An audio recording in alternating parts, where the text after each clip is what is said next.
आप सभी साथियों का स्वागत है दोस्त मेरे हमारे इस नए वीडियो में, एक शानदार वीडियो में और एक बेहतरीन वीडियो में। मेरे भाई आज हम लोग पढ़ने वाले हैं कक्षा 10वीं विज्ञान का ये दूसरा चैप्टर है अम्ल, क्षार और लवण के बारे में। मेरे भाई हमने लेक्चर नंबर 1, 2, 3, 4 में तक मेरे भाई हमने अम्ल और क्षार के बारे में हमने पढ़ लिया है। आज हम लोग मेरे भाई लेक्चर नंबर 5 में पढ़ने वाले हैं लवण के बारे में। ठीक है, हमारा मेन मकसद वही होने वाला है जिस तरीके से हम अपने एग्जाम में अपने क्वेश्चन आंसर को दे सके। मेरा टारगेट वही होने वाला है मेरे भाई कि हम एग्जाम में कितना अपना बढ़िया प्रदर्शन कर सकते हैं, उसी के आधार पर मैं आपको पढ़ाने वाला हूं। ठीक है, चलिए मेरे भाई तो हम लोग अपनी वीडियो को शुरुआत करते हैं। सबसे पहले समझिए मेरे भाई कि लवण का मतलब क्या होता है। ठीक है, इसी को इंग्लिश में मेरे भाई हम लोग साल्ट कहते हैं। आप बोलोगे भैया कि साल्ट का मतलब जो हम लोग घर में यूज करते हैं नमक, खाने वाला नमक, वही तो हमारा साल्ट है। बिल्कुल मेरे भाई नमक है, लेकिन वो जो हमारे घर में यूज होता है वो हमारा साधारण नमक है, उसको हम कहते हैं साधारण नमक। ठीक है, और हम क्या पढ़ने वाले मेरे भाई, लवण पढ़ने वाले, नमक के बारे में पढ़ने वाले। तो वो एक उसका एक भाग है। नमक कई प्रकार के होते हैं, साधारण लवण होते हैं, अम्लीय लवण होते हैं, क्षारीय लवण होते हैं, द्विक लवण होते हैं। 4 प्रकार के ही टोटल लवण आपके प्राप्त होते हैं। ठीक है, इसके बारे में हम लोग पढ़ने वाले हैं कि किस तरीके से हमारे साल्ट यानी नमक यानी लवण का निर्माण होता है। ठीक है, देखिए जब अम्ल और क्षार आपस में अभिक्रिया करते हैं तो लवण और जल का निर्माण होता है। हमेशा मेरे भाई ध्यान दीजिएगा, जब अम्ल और क्षार आपस में मिलते हैं तो लवण का निर्माण होता है। इस प्रक्रिया को मेरे भाई हम लोग उदासीनीकरण अभिक्रिया करते हैं। जब मेरे भाई अम्ल और क्षार को मिलाते हैं तो उसमें उष्मा का मान बढ़ता है। इसलिए मेरे भाई जब भी नमक का निर्माण होगा वहां पे उष्मा क्षेपी अभिक्रिया होगी। ये क्वेश्चन आपसे एग्जाम में पूछा जाता है। ठीक है, देखिए जो हमारे नमक का गलनांक और क्वथनांक होता है बहुत ही उच्च होता है। ठीक है, यानी बहुत ही ज्यादा ताप देंगे तब ये गलेगा, और बहुत ही ज्यादा ताप देंगे मेरे भाई तब ये जाके जमेगा। समझ में आ रहा है? अगर मेरे भाई अगर लवण हमारा ठोस है, यानी मेरे भाई यदि हमारा नमक मेरे भाई यदि ठोस अवस्था में है, ठीक है, ठोस अवस्था में है तो उसमें विद्युत धारा प्रवाहित नहीं हो सकती है। अगर वही हमारा नमक मेरे भाई पानी में घुला हुआ है तो उसमें विद्युत धारा प्रवाहित हो सकती है। जो नमक होते हैं मेरे भाई जलीय विलयन में टूट जाते हैं अपने आयनों में। तो ये कई सारे पॉइंट है जो हमारे एग्जाम में पूछे जाते हैं, उसको हम लिख लेते हैं। ठीक है, चलिए हेडिंग लगाइए मेरे भाई लवण। ठीक है, लवण लिखिए साल्ट। ठीक है, इसकी परिभाषा क्या होती है लिखिए, जब अम्ल और क्षार आपस में, जब अम्ल और क्षार आपस में अभिक्रिया करते हैं, अभिक्रिया करते हैं तो उष्मा देते हैं। ठीक है, क्रिया करते हैं तो ताप बढ़ता है। ठीक है, लिखिए तो ताप बढ़ता है, जिससे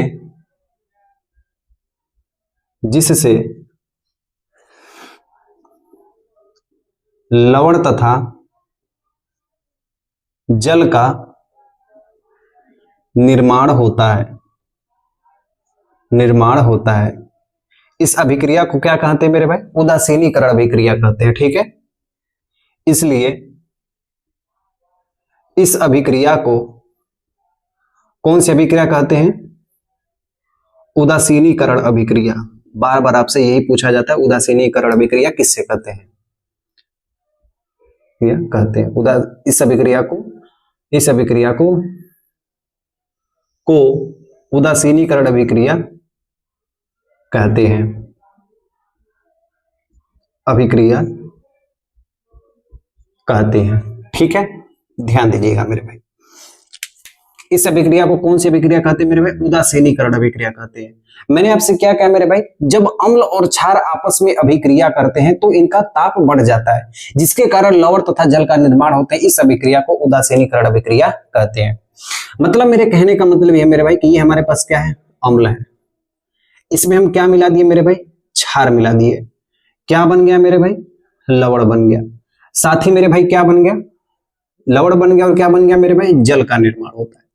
कोई भी अम्ल और क्षार से भी क्रिया कराओगे मेरे भाई तो लवण और जल का निर्माण होता है। ठीक है, यानी हम कह सकते हैं मेरे भाई कि यदि आप एसिड के संग आप यदि बेस को मिलाओगे तो क्या निर्माण होगा मेरे भाई, साल्ट प्लस वाटर। यस या नो, ये आप लोग याद रखना। ठीक है, इस अभिक्रिया को मेरे भाई हम लोग क्या कहते हैं? उदासीनीकरण अभिक्रिया। कौन सी अभिक्रिया कहते हैं मेरे भाई? उदासीनीकरण अभिक्रिया कहते हैं। ठीक है, न्यूट्रलाइजेशन रिएक्शन, न्यूट्रलाइजेशन रिएक्शन कौन सी अभिक्रिया कहते हैं मेरे भाई? न्यूट्रलाइजेशन रिएक्शन कहते हैं। ठीक है, या इसे एक और नाम से कभी कभी आपको एग्जाम में दे देता है निष्प्रभावी अभिक्रिया, निष्प्रभावी अभिक्रिया। ठीक है, चलिए मेरे भाई इसका एक एग्जाम्पल लिख लेते हैं हम लोग। ठीक है, देखिए एक हम लोग अम्ल ले लेते हैं हाइड्रोक्लोरिक अम्ल, एक हम लोग क्षार ले लेते हैं NaOH। अब देखो ये मिलकर क्या बनेगा? ठीक है, जब इसको हम जल में घोलेंगे, इसको भी हम जल में घोल रहे हैं, इसको भी जल में घोल रहे हैं, जैसे ही हम इसको जल में घोलेंगे ये आयनित हो जाते हैं, मतलब ये टूट जाते हैं। ये टूट कर बनेंगे H plus ion Cl minus ion, ये टूट कर बनेगा Na plus ion OH minus ion. तो ये मेरे भाई प्लस वाला माइनस के संग जाके जुड़ जाएगा और ये प्लस वाला मेरे भाई जाके इस माइनस के संग जुड़ जाएगा। ठीक है, तो हमारे पास बनेगा NaCl, हमारे पास क्या बनेगा मेरे भाई? NaCl प्लस H 2H हो गया और ये हमारे पास O हो गया, इसलिए बन गया, इसको क्या कहते हैं? H2O। ये प्लस वाला इस माइनस के संग जुड़ जाएगा, ये प्लस वाला इस माइनस के संग जुड़ जाएगा, प्लस माइनस आयन बनाते हैं, इसलिए ये हमारे पास क्या बन गया? नमक बन गया और ये हमारे पास क्या है मेरे भाई? जल है। ठीक है, इसी को मेरे भाई हम लोग कहते हैं साधारण नमक। इसको क्या कहते हैं मेरे भाई? साधारण नमक। ठीक है, और ये हमारे पास क्या है? जल है। और ये हमारे पास क्या है मेरे भाई? अम्ल है। ये हमारे पास क्या है मेरे भाई? क्षार है। तो मैंने आपसे क्या कहा था मेरे भाई? मैंने आपको तो वही कहा था कि जब अम्ल और क्षार से अभिक्रिया कराते हैं तो नमक और जल का निर्माण होता है। ये बात मेरे भाई आप लोग ध्यान देना, कोई भी अम्ल और कोई भी क्षार से यदि आप अभिक्रिया कराते हो तो नमक और जल का निर्माण होता है। भले ही मेरे भाई वो अम्लीय लवण हो या फिर मेरे भाई क्षारीय लवण हो या द्विक लवण हो, लेकिन हमारे पास लवण और जल का निर्माण जरूर होता है। ठीक है, चलिए मेरे भाई ध्यान से देखिए। अब यहाँ पे सीखिए मेरे भाई कि लवण के गुण क्या होते हैं। ठीक है, देखिए जो लवण होते हैं ना, इनका गलनांक और क्वथनांक बहुत ही उच्च होता है। ठीक है, मतलब बहुत ही ताप देने पे ये गर्म होंगे, बहुत ही ताप कम करने पर मेरे भाई ये द्रव अवस्था में होंगे। जब भी नमक यदि मान लीजिए ठोस अवस्था में, मान लीजिए यहाँ पे बहुत सारा नमक है, ठीक है, एक तरफ यदि करंट प्रवाहित करेंगे तो दूसरी तरफ करंट आपको लगेगा? नहीं लगेगा, क्योंकि ये जो लवण होते हैं ये ठोस अवस्था में होते हैं। ठीक है, अगर मान लीजिए बहुत सारा नमक आप लेके पानी में घोल दिए, ठीक है, और उसको मेरे भाई उसमें करंट प्रवाहित करिए, देखिए उसमें कितना तेज करंट आता है, क्योंकि जब हमारी अर्थिंग खराब होती है तो उसमें हम नमक ही डालते हैं। ठीक है, नमक इसलिए डालते हैं ताकि वो आयन में टूट जाते हैं और ज्यादा हमको विद्युत धारा प्रवाहित करके देते हैं। ठीक है, जब भी ये नमक घुलते हैं पानी में तो ये आयन बनाते हैं, प्लस और माइनस आयन में टूट जाते हैं। तो ये कुछ गुण होते हैं जो नमक के बारे में हमसे पूछे जाते हैं, एग्जाम में पूछे जाते हैं, इसको लिख लेते हैं। ठीक है, चलिए लिखिए, लवण के गुण। ठीक है, इसी को मेरे भाई हम लोग साल्ट कहते हैं, ये बात आप लोग ध्यान रखिएगा। ठीक है, देखिए पहला लिखिए इसका क्वथनांक। क्वथनांक का मतलब होता है बॉइलिंग पॉइंट। क्वथनांक का मतलब होता है मेरे भाई बॉइलिंग पॉइंट, वह ताप जिस पर कोई चीज खौल जाए। ठीक है, इसका क्वथनांक व गलनांक, गलनांक बहुत उच्च होता है, बहुत उच्च होता है। ठीक है, आप देखोगे मेरे भाई जब ऐसे क्षेत्र जहां ठंडे पड़ते हैं वहां पे नमक का छिड़काव किया जाता है ताकि रोड रोड पर मेरे भाई बर्फ न जमे। ऐसी का कारण होता है मेरे भाई कि इसका गलनांक बहुत ही उच्च होता है, ये गलता ही नहीं है नमक। ठीक है, लिखिए लवण ठोस अवस्था में, किस अवस्था में मेरे भाई? ठोस अवस्था में विद्युत के कुचालक होते हैं, मतलब विद्युत धारा प्रवाहित नहीं होती है। ठीक है, विद्युत के कुचालक होते हैं। ठीक है, देखिए यदि हम लवण को यानी नमक को पानी में घोल दें तो ये विद्युत के सुचालक हो जाते हैं। लिखिए लवण द्रव अवस्था में विद्युत के सुचालक होते हैं। ठीक है, क्या होते हैं मेरे भाई? सुचालक होते हैं। ठीक है, आपको समझ में आ रही है? बोलोगे हाँ भैया बिल्कुल समझ में आ रही है। जब ये जलीय विलयन में जाते हैं ना तो ये आयन में टूट जाते हैं। लिखिए, जलीय विलयन में मतलब किसी पानी में घुलने पर ये आयन में टूट जाते हैं। आयन का मतलब होता है मेरे भाई प्लस और माइनस में टूट जाते हैं। जैसे देखो यहाँ पे प्लस माइनस में टूट गए, यहाँ भी प्लस माइनस में टूट गए जब इन दोनों को पानी में घोला गया तो, ठीक है, प्लस माइनस में टूट जाते हैं, इसलिए ये ध्रुवी होते हैं। इसलिए ये ध्रुवी होते हैं। ध्रुवी उसी को कहते हैं जिसमें प्लस और माइनस बनता है, ठीक है, इसलिए ये ध्रुवी होते हैं। तो मेरे भाई इतने सारे क्वेश्चंस आपसे नमक के बारे में पूछा जा सकता है। एग्जाम में आपसे परिभाषा पूछा जा सकता है, आपको गुण पूछा जा सकता है, आपकी अभिक्रिया पूछी जा सकती है, आपसे मेरे भाई बहुविकल्पी में ये प्रश्न पूछे जा सकते हैं। कई तरीके से आपसे क्वेश्चन यहाँ से एग्जाम में पूछा जा सकता है। मेरे भाई मैं आपको एक ही चार्ट बनाया हूँ, इसमें मैं आपको सारा चीज आपको लिखवा दिया हूँ। अम्ल की लवण की परिभाषा क्या होती है, लवण के गुण क्या होते हैं, लवण की अभिक्रिया क्या होती है, इसे क्या कहते हैं, ये बात आप लोग मेरे भाई ध्यान रखिएगा, ठीक है। जब अम्ल और क्षार आपस में अभिक्रिया करते हैं तो ताप बढ़ता है, जिससे लवण और जल का निर्माण होता है। इस अभिक्रिया को उदासीनीकरण अभिक्रिया कहते हैं, ठीक है। हमने अम्ल और क्षार को आपस में मिलाया तो लवण और जल का निर्माण हुआ, ठीक है। ये अभिक्रिया कौन सी अभिक्रिया है? उदासीनीकरण अभिक्रिया, या इसे निष्प्रभावी अभिक्रिया या न्यूट्रलाइजेशन रिएक्शन हम लोग कहते हैं, ठीक है। देखिए यहाँ पे मेरे भाई क्या है, एक हमारे पास नमक है, एक हमारे पास क्षार है, इन दोनों को मिला दिए तो हमारे पास नमक का निर्माण हो गया और हमारे पास जल का निर्माण हो गया, ठीक है। देखिए हमने क्या कहा था कि इसका क्वथनांक और गलनांक बहुत ही उच्च होता है और इसका ठोस अवस्था में विद्युत के कुचालक होते हैं, द्रव अवस्था में विद्युत के सुचालक होते हैं। यानी सुचालक का मतलब इसमें धारा प्रवाहित होगी, इसमें धारा प्रवाहित नहीं होगी। जलीय विलयन में आयन में टूट जाते हैं, जब इसको जल में घोलते हैं तो ये प्लस और माइनस में टूट जाते हैं, और जो प्लस माइनस में टूट जाते हैं उसे हम ध्रुवी कहते हैं, ठीक है। तो इसलिए ये ध्रुवी होते हैं। समझ में आ गया? तो इतनी बात मेरे भाई आप लोग नोट कर लीजिए, ठीक है। चलिए इसे आप लिख लीजिए। अगला हेडिंग आप लोग लगाइए मेरे भाई, लवण के प्रकार, ठीक है। कितने प्रकार होते हैं लवण के, ठीक है। देखिए एक्चुअली मेरे भाई जितने भी हमारे रसायन विज्ञान में जो लवण होते हैं ना, जो साल्ट होते हैं, वो 4 प्रकार के होते हैं, ठीक है। कौन कौन से होते हैं पहले आप उसे देख लीजिए। पहले आप स्केल एक बना लीजिए, ठीक है। आप ऐसे स्केल बना लीजिए, पीएच स्केल, बीच में 7 होता है, यहां पर 0 होता है, यहां पर 14 होता है, यहां पर मेरे भाई जो मान होता है वो प्रबलतम होता है, यानी सबसे ज्यादा होगा, और यहां पर भी जो मान होता है मेरे भाई वो क्या होता है, प्रबलतम होगा, यानी सबसे ज्यादा होगा, ठीक है। और जो बीच में मान होता है मेरे भाई ये कितना होता है, ये उदासीन होता है, ठीक है। आप इन 3 मानों को याद रखिएगा, ठीक है। देखो इधर मेरे भाई हम लोग जब जाते हैं तो अम्ल का मान बढ़ता है, ठीक है।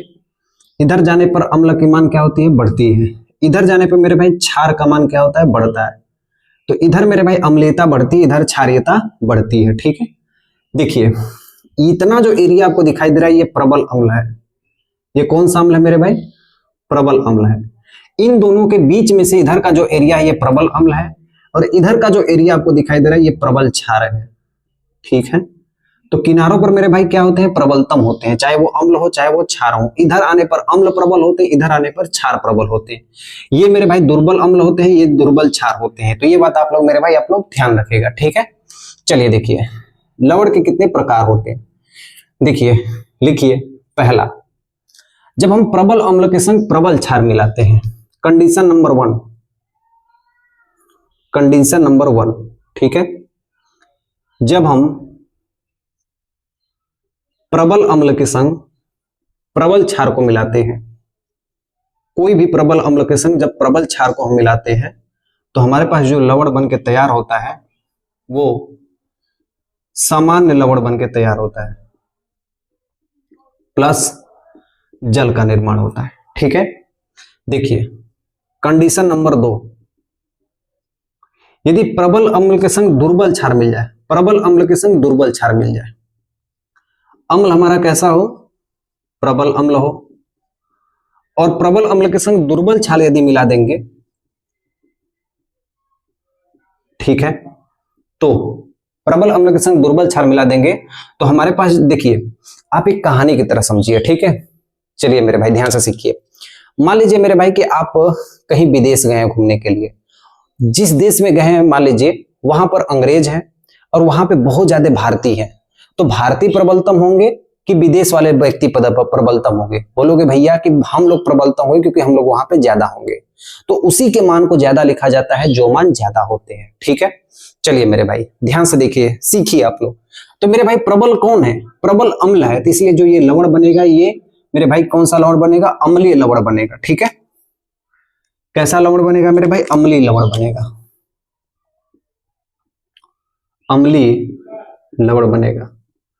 प्लस किसका निर्माण होगा? जल का निर्माण होगा। ठीक है, एक कंडीशन नंबर 3 देखिए, दुर्बल अम्ल के संग यदि प्रबल क्षार को यदि हम मिलाएं, यदि हम दुर्बल अम्ल के संग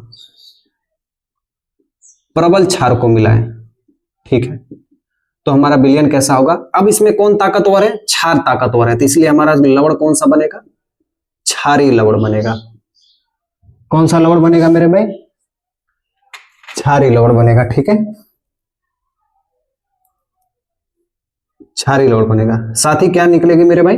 जल का निर्माण होगा। ठीक है, अगर मेरे भाई कंडीशन नंबर 4 में यदि दुर्बल अम्ल हो, दुर्बल क्षार हो, तो हमारे पास क्या बनता है? देखिए, यदि हमारे पास दुर्बल अम्ल भी हो और दुर्बल क्षार भी हो, ठीक है, तो हमारे पास क्या बनता है? द्विक लवण बनता है, द्विक लवण बनता है। साथ ही किसका निर्माण होता है मेरे भाई? जल का निर्माण होता है।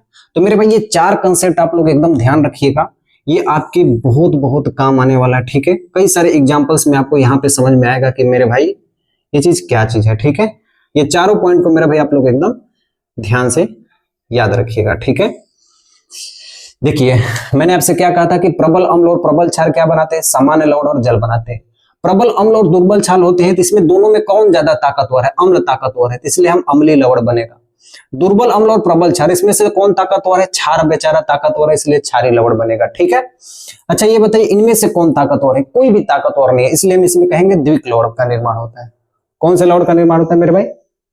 द्विक लवण का निर्माण होता है। ठीक है, चलिए देखिए यहां तक हो गया। बोलोगे हाँ भैया। देखो द्विक लवण का ही एग्जाम्पल है मेरे भाई पोटास एलम, पोटास एलम। इसी को मेरे भाई हम लोग कहते हैं फिटकरी। इसी को क्या कहते हैं मेरे भाई? फिटकरी।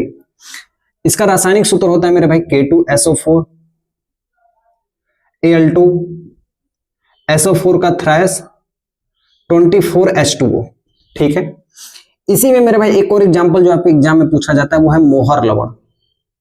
वो है मेरे भाई मोहर लवण। ठीक है, मोहर लवण क्या होता है? Fe2SO4, Fe2SO4। ठीक है, NH4 का होल ट्वाइस, ठीक है, इंटू SO4 6H2O।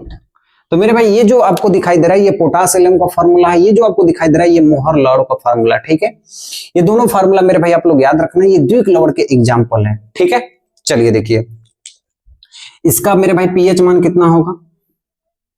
इसका पीएच मान मेरे भाई कितना होगा? 7 होगा।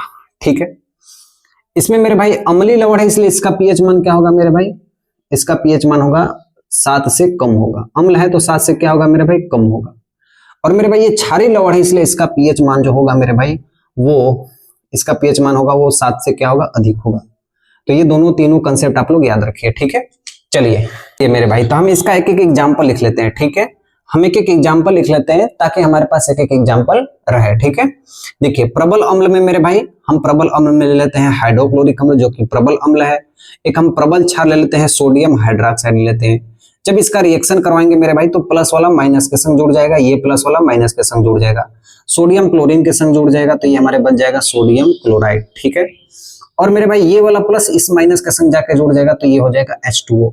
तो मेरे भाई ये जो आपको एग्जाम्पल दिख रहा है ये पहले का एग्जाम्पल है। ठीक है, चलिए दूसरा में मेरे भाई क्या है? प्रबल अम्ल लेना है, तो हम ले लेते हैं प्रबल अम्ल। अब उसके बाद हमको क्या लेना है मेरे भाई? प्रबल क्षार, प्रबल अम्ल लेना है, दुर्बल क्षार लेना है। दुर्बल क्षार का मतलब होता है एक हम दुर्बल क्षार लेते हैं अमोनियम हाइड्रोक्साइड, एक दुर्बल क्षार है। अभिक्रिया करा देते हैं मेरे भाई, ये प्लस है ये माइनस है, जुड़ जाएगा NH4Cl। ठीक है, और ये मेरे भाई माइनस है ये प्लस है, जुड़ जाके हमारे पास क्या बना देंगे? जल बना देंगे। ठीक है, चलिए देखिए ध्यान से तीसरे का एग्जांपल मेरे भाई हम लिख लेते हैं, एक दुर्बल अम्ल लेते हैं। दुर्बल अम्ल में मेरे भाई H2CO3 ले लेते हैं, ठीक है। और उसके बाद हम क्या करते हैं, एक प्रबल क्षार लेते हैं। प्रबल क्षार में मतलब NaOH ले लेते हैं। अभिक्रिया मेरे भाई करा देंगे तो हमारे पास क्या बनेगा, देखो सोडियम प्लस है, कार्बोनेट माइनस है, जोड़ जाएंगे तो सोडियम कार्बोनेट बन जाएंगे प्लस OH अगर H2 से मिल जाएगा तो ये H2O बन जाएगा। साथ ही मेरे भाई यहाँ पे देखिए, यहाँ पे 2 हाइड्रोजन, यहाँ पे 1 हाइड्रोजन, इसको हम 4 बना देंगे और इसे भी हम 4 बना देंगे। तो हमारे पास सारा समीकरण क्या हो गया मेरे भाई, संतुलित हो गया। आप इसे एक बार चेक कर लेना। तो ये मैं जो आपको बताया हूं मेरे भाई, ये सारा का सारा क्या है मेरे भाई, एक इसका ट्रिक है, एक इसकी परिभाषा है। आपके एग्जाम में कई तरीके से क्वेश्चन पूछा जा सकता है। देखिए आपसे एग्जाम में किस तरीके से क्वेश्चन पूछा जाता है। देखिए, क्या होता है जब प्रबल अम्ल और दुर्बल क्षार आपस में मिलते हैं? क्या होता है जब दुर्बल अम्ल प्रबल क्षार आपस में मिलते हैं? क्या होता है जब दुर्बल अम्ल दुर्बल क्षार आपस में मिलते हैं? द्विक लवण का उदाहरण दीजिए, द्विक लवण का कोई एक उदाहरण दीजिए। पोटास एलम किस तरह का लवण है? साधारण नमक किस तरीके से प्राप्त किया जाता है? उदासीनीकरण अभिक्रिया का कोई एक रिएक्शन लिख के दिखाइए। तो आपसे क्वेश्चन कई तरीके से पूछा जा सकता है, बस आप इसे याद रखिएगा, ठीक है। मैंने आपसे क्या कहा था कि जिसकी मात्रा ज्यादा होगी उसी का गिना जाएगा। आप मेरे भाई यदि विदेश में चले जाएंगे, अगर वहां पे अंग्रेज ज्यादा हैं, आप बहुत ही कम मात्रा में हैं, तो वहां पे प्रबलता किसकी होगी? अंग्रेजों की होगी। बात समझ में आ रही है? उसी तरह मेरे भाई यहाँ पे देखिए, ये भी प्रबल है, ये भी प्रबल है, तो ये उदासीन लवण बनता है, ठीक है। ये प्रबल अम्ल है, ये दुर्बल क्षार है, तो यहाँ पे मेरे भाई प्रबलता किसकी है? अम्ल की, इसलिए अम्लीय लवण बनेगा। ये मेरे भाई किसकी प्रबलता है? क्षार की, इसलिए क्षारीय लवण बनेगा। यहाँ पे दोनों ही कमजोर है, इसलिए द्विक लवण बनते हैं। इसमें पोटासियम या फिटकरी आ गया, और यहाँ पे मोहर लवण। 2 प्रकार के एग्जाम्पल, इसे याद रखिएगा। और मेरे भाई तीनों का एक एक रिएक्शन हमने लिख दिया, चौथे का कोई रिएक्शन नहीं होता है, ठीक है। बाकी आपका कोई भी कंसेप्ट आपका यहाँ से नहीं छूटा हुआ है, ठीक है। तो यहाँ पे मेरे भाई इतना आप लोग नोट कर लीजिए, फिर हम अब पढ़ते हैं। हेडिंग लगाते हैं मेरे भाई साधारण नमक, ठीक है। चलिए लिख लीजिए इसे, लिखिए NaCl, ठीक है। इसको मेरे भाई हम लोग कहते हैं सोडियम क्लोराइड, ठीक है। देखिए सबसे पहले समझिए कि सोडियम क्लोराइड होता क्या है, ठीक है। सबसे पहले ये समझिए कि ये प्राप्त कहां से होता है? ये समुद्र से प्राप्त होता है। यदि 1 लीटर मेरे भाई यदि समुद्र का पानी लेंगे तो वहां पे 35 ग्राम यहाँ पे नमक प्राप्त होता है। जो ये नमक प्राप्त होता है मेरे भाई ना, ये आयोडीन से युक्त नहीं होता है। अगर आप मेरे भाई कोई पशु के लिए आप नमक का यूज करते हो तो उसमें आयोडीन आप नहीं लाते, वो नमक बहुत ही सस्ता मिलता है। लेकिन जो खाने वाला नमक होता है मेरे भाई, वो थोड़ा कॉस्टली होता है, वो थोड़ा महंगा मिलता है, ठीक है। होता क्या है मेरे भाई कि जो हम लोग के घर में नमक यूज करते हैं वो थोड़ा सा महंगा होता है, क्योंकि उसमें आयोडीन मिलाया गया होता है। जो पशुओं के लिए नमक का यूज करते हैं हम लोग मेरे भाई, वो आयोडीन उसमें नहीं मिलाया गया होता है, इसलिए वो सस्ता होता है। 5 रुपया 10 रुपया का मिल जाता है नमक, ठीक है। देखिए, तो समुद्र के पानी से मेरे भाई नमक का निर्माण होता है, ठीक है। इसका उपयोग मेरे भाई हम लोग कई जगह पे करते हैं। पहला तो अपना भोजन में करते हैं, जितना जिसको स्वाद चाहिए उसी के अनुसार हम इसका उपयोग करते हैं। इसको भोजन में डालने से खाना अत्यधिक देरी तक टिका हुआ रहता है। किसी मछली को मेरे भाई यदि ज्यादा दिन तक आपको रखना है, मतलब उसे सुरक्षित रखना, उसमें आप नमक मिला दीजिए, ठीक है। और मेरे भाई यदि हम बर्फीली क्षेत्रों में जाते हैं तो वहां पे देखते हैं कि सड़कों पे क्या होते हैं कि बर्फ लग जाते हैं। अब उस बर्फ को मेरे भाई कोई इंसान ऐसे हाथ से तो नहीं फेंकेगा, बर्फ बहुत बड़ी मात्रा में होती है। तो उसके लिए हम क्या करते हैं? उसके लिए मेरे भाई हम नमक का छिड़काव करते हैं।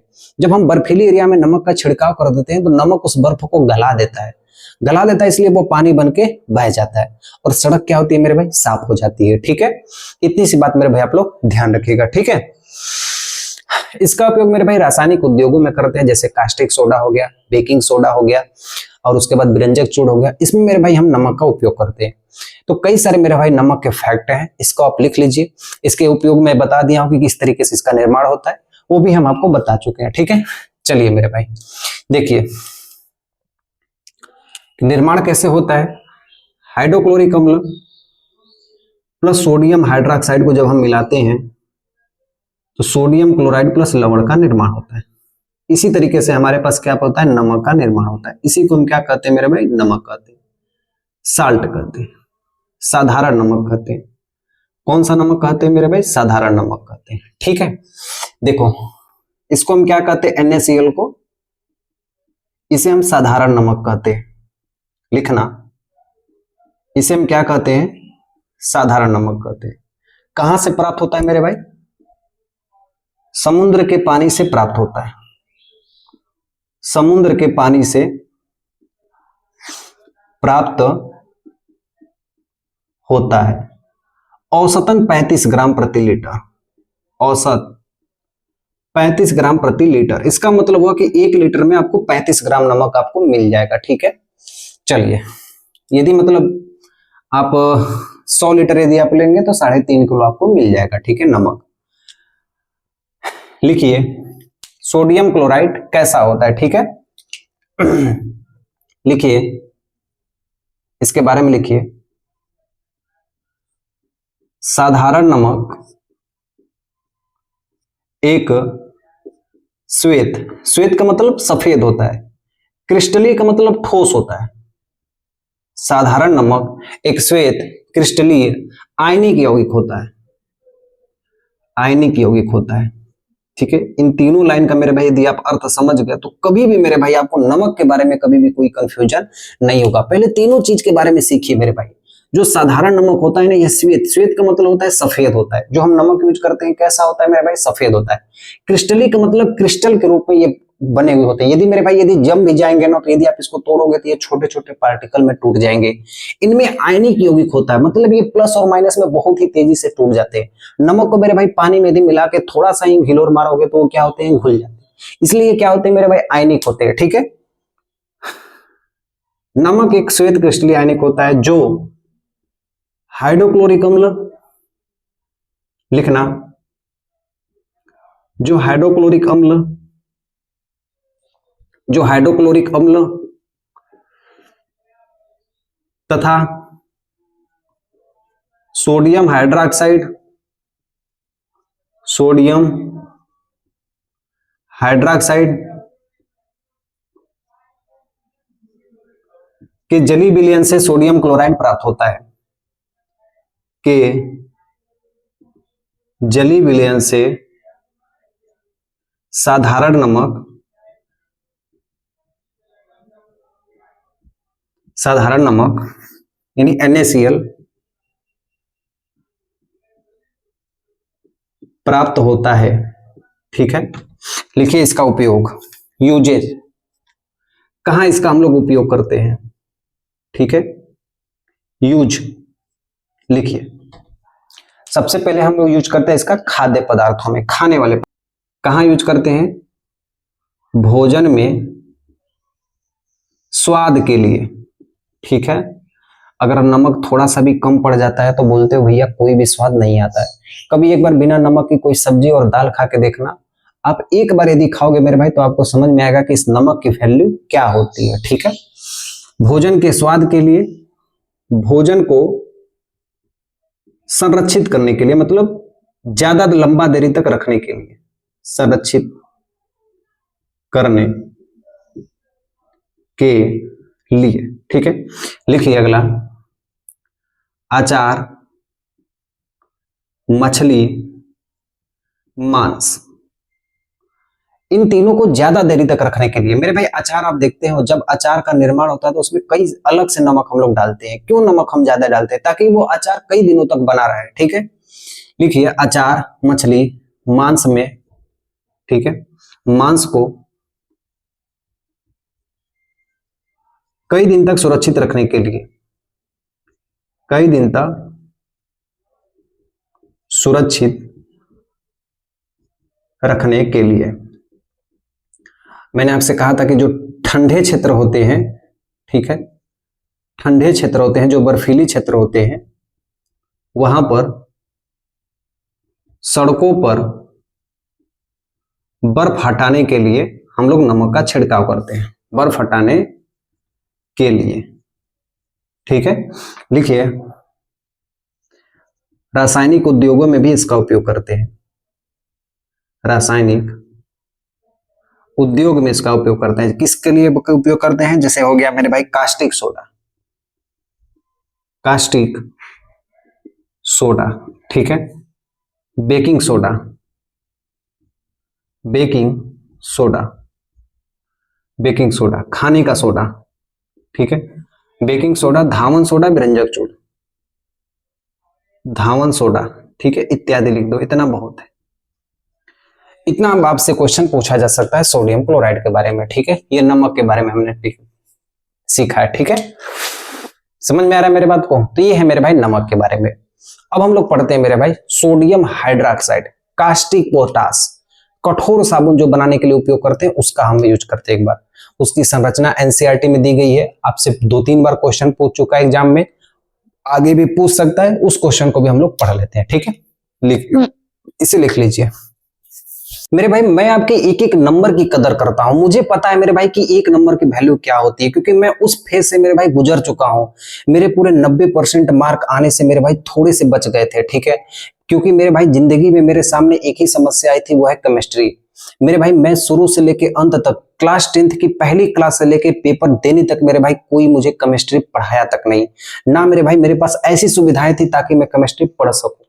और एग्जाम के रिजल्ट आने के बाद क्या हुआ, बायोलॉजी के नंबर मिल गए, फिजिक्स के नंबर मिल गए, और मुझे केमिस्ट्री के नंबर दिए नहीं गए।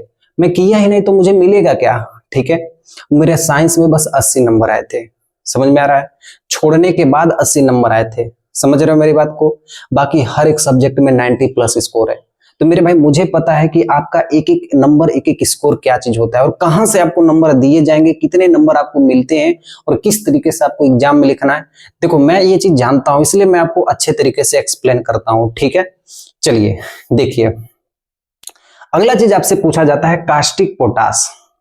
कास्टिक सोडा किसे कहते हैं? सोडियम हाइड्रोक्साइड से ही मेरे भाई कास्टिक सोडा का निर्माण होता है, इसी से कठोर साबुन का निर्माण होता है, ठीक है। जब नमक को मेरे भाई जल में घोल के उसमें विद्युत धारा प्रवाहित की जाती है तो कास्टिक सोडा का निर्माण होता है। इसे क्लोर क्षार प्रक्रिया कहते हैं, यही आपसे एग्जाम में पूछा जाता है, ठीक है। चलिए इसे भी लिख लेते हैं, लगाइए हेडिंग मेरे भाई, NaOH। इसे क्या कहते हैं? इसे कास्टिक सोडा कहते हैं। देखो KOH को मेरे भाई हम लोग कहते हैं कास्टिक पोटास, कास्टिक पोटास कहते हैं, ठीक है। और NaOH को मेरे भाई हम लोग कहते हैं कास्टिक सोडा, ठीक है। इसका नाम है सोडियम हाइड्रोक्साइड, हाइड्रोक्साइड। समझ में आ रही है बात को? चीजों को समझिए मेरे भाई, ठीक है। देखिए इसका उपयोग हम लोग कहां करते हैं? इसका उपयोग मेरे भाई हम लोग कहते हैं कठोर साबुन बनाने में। मैंने आपको पिछली वीडियो में लिखवाया था, मैं आपको यहां भी लिखवा देता हूं, ठीक है। कठोर साबुन, ठीक है। हार्ड सोप, हार्ड सोप, जो कपड़ा धोने वाली साबुन होती है वो कैसी होती है? कठोर होती है। नहाने वाली साबुन कैसी होती है? कठोर होती है। तो ये कास्टिक सोडा का बना हुआ होता है, ठीक है। कैसे बनता है मेरे भाई? ये हमारे पास सोडियम क्लोराइड है और इसको हम जल प्रवाहित कर दिए। इस सोडियम, मेरे पास नमक है, नमक में मैंने जल मिला दिया, ऐसे आप लोग लिखो। ये मेरे पास क्या है मेरे भाई? साधारण नमक है। इसमें हमने क्या मिला दिया मेरे भाई? जल मिला दिया। और इसमें हमने क्या कर दिया मेरे भाई? विद्युत धारा प्रवाहित कर दिया। विद्युत का क्या कर दिया मेरे भाई? प्रवाह कर दिया। ये टूट जाएगा, NaCl मेरे भाई क्या होगा? टूट जाएगा, Na+Cl- में, और H+OH- में टूट जाएगा। तो मेरे भाई ये OH इस पर आके जुड़ जाएगा, ये H इस पर आके जुड़ जाएगा। तो मेरे भाई यहाँ पे कौन सा निर्माण होगा? NaOH का निर्माण होगा, प्लस क्लोरीन गैस अलग हो जाएगी, हाइड्रोजन गैस अलग हो जाएगी, ठीक है। देखिए इस प्रक्रिया को मेरे भाई हम लोग कहते हैं क्लोर क्षार विधि। यही हमारा जो मेरे भाई बन के तैयार हुआ है, यही कास्टिक सोडा है। कौन सा सोडा है मेरे भाई? कास्टिक सोडा है, ठीक है। चलिए देखिए इस रिएक्शन को मेरे भाई, इस प्रक्रिया को हम लोग कहते हैं क्लोर क्षार विधि। क्लोर का मतलब क्लोरीन, क्षार का मतलब क्षार बना के निकल गया, क्लोर क्षार विधि इसे को कहते हैं, ठीक है। आपको बस समझना है मेरे भाई, समझना है, ठीक है। इसको क्या कहते हैं? क्लोर क्षार विधि कहते हैं, ठीक है। लिखिए, एक्वा लिख दीजिए। सोडियम क्लोराइड के जलीय विलयन में, लिखिए सोडियम क्लोराइड के जलीय विलयन में, ठीक है। सोडियम क्लोराइड के जलीय विलयन में विद्युत धारा प्रवाहित करने पर, विद्युत धारा प्रवाहित करने पर सोडियम हाइड्रोक्साइड,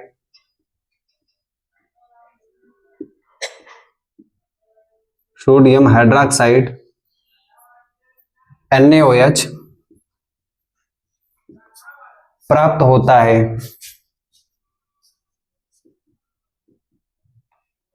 प्राप्त होता है, ठीक है, सोडियम हाइड्रोक्साइड प्राप्त होता है, ठीक, विधि कहते हैं। इस प्रक्रिया को क्लोर क्षार विधि कहते हैं। इस प्रक्रिया को कौन सा विधि कहते हैं मेरे भाई? क्लोर क्षार विधि कहते हैं। किस तरीके से निर्माण होता है इसका हम स्ट्रक्चर एक बना लेते हैं। ये हमारे पास एक पात्र है, ठीक है, इसमें दो प्लेटें लगी हुई हैं। एक मेरे भाई ये वाला हमारे पास एनोड है, ये हमारे पास क्या है? कैथोड है। एनोड माइनस में, कैथोड प्लस में, ठीक है। इसमें हमने क्या मिला है मेरे भाई? ये जो आपको विलयन दिख रहा है, ये हमने मिलाया हुआ है नमक प्लस पानी, और यहां पे क्या हो रहा है? विद्युत धारा का प्रवाह हो रहा है, ठीक है। चलिए देखिए ध्यान से, मतलब इसमें क्या है? NaCl plus H2। अब ये सोडियम को जैसे इसमें घोलेंगे ना, Na प्लस Cl माइनस में टूट जाएगा। इसको इसमें घोलेंगे ना तो H plus OH minus ion में टूट जाएगा, ठीक है। देखिए ये सोडियम हाइड्रोक्साइड यहां से हमारा प्राप्त हो जाएगा, NaOH प्राप्त हो जाएगा, और इसी का उपयोग हम कहां करते हैं? फाइबर में उपयोग करते हैं, कागज के लुगदी बनाने में उपयोग करते हैं। तो इसका उपयोग हम लोग करते हैं, ठीक है, लिख लीजिए। साबुन तथा अपमार्जक में कहां उपयोग करते हैं मेरे भाई? साबुन तथा अपमार्जक में इसका उपयोग करते हैं। अब ये जो हाइड्रोजन और क्लोरीन है मेरे भाई, ये निकल जाती है, यहां से निकलती है हाइड्रोजन, ये कैथोड पे मेरे भाई माइनस होगा, एनोड पे प्लस होगा। यहां से निकलती है हाइड्रोजन, यहां से निकलती है क्लोरीन, ठीक है। हाइड्रोजन को मेरे भाई हम लोग कहते हैं भविष्य का ईंधन कहते हैं, भविष्य का ईंधन कहते हैं। और हाइड्रोजन गैस मेरे भाई सबसे हल्की गैस है। हाइड्रोजन गैस कैसी है मेरे भाई? सबसे हल्की गैस है, ठीक है। देखो Cl2 को मेरे भाई हम ये कहाँ उपयोग करते हैं? कीटाणुनाशक में करते हैं, कीटाणुनाशक में करते हैं। और हम लोग कहाँ करते हैं? स्विमिंग पूल में इसका उपयोग करते हैं, ठीक है। और हम इसका उपयोग कहाँ करते हैं मेरे भाई? स्विमिंग पूल में करते हैं, ठीक है। देखिए स्विमिंग पूल में करते हैं। तो ये वाला स्ट्रक्चर आप लोग बना लीजिएगा, ठीक है। ये आपसे पूछा जाता है एग्जाम में, इसी तरीके से आप इसको बना लीजिएगा, ठीक है। तो मेरे भाई आज हम लोग पूरी तरीके से लवण वाले जो चैप्टर्स हैं उसको भी हमने खत्म कर दिया। जो टॉपिक है इसमें 2-4 और टॉपिक बचे हुए हैं, जैसे विरंजक चूर्ण किसे कहते हैं, खाने का सोडा, धोने का soda, plaster of Paris, gypsum किसे कहते हैं। तो ये 4-5 ऐसे पॉइंट है जो आपके एग्जाम में पूछे जाते हैं, इसको भी हम लोग पढ़ लेंगे, ठीक है। एक वीडियो और बनेगी, इसमें हम पूरा खत्म कर देंगे। तो हमारे पास टोटल 6 लेक्चर में मेरे भाई हम चैप्टर नंबर 2 क्या कर दिए? कंप्लीट कर दिए, ठीक है। मिलता हूं नेक्स्ट वीडियो में, तब तक के लिए मेरी तरफ से सेवा समाप्त। जय हिंद, ख्याल रखना अपना।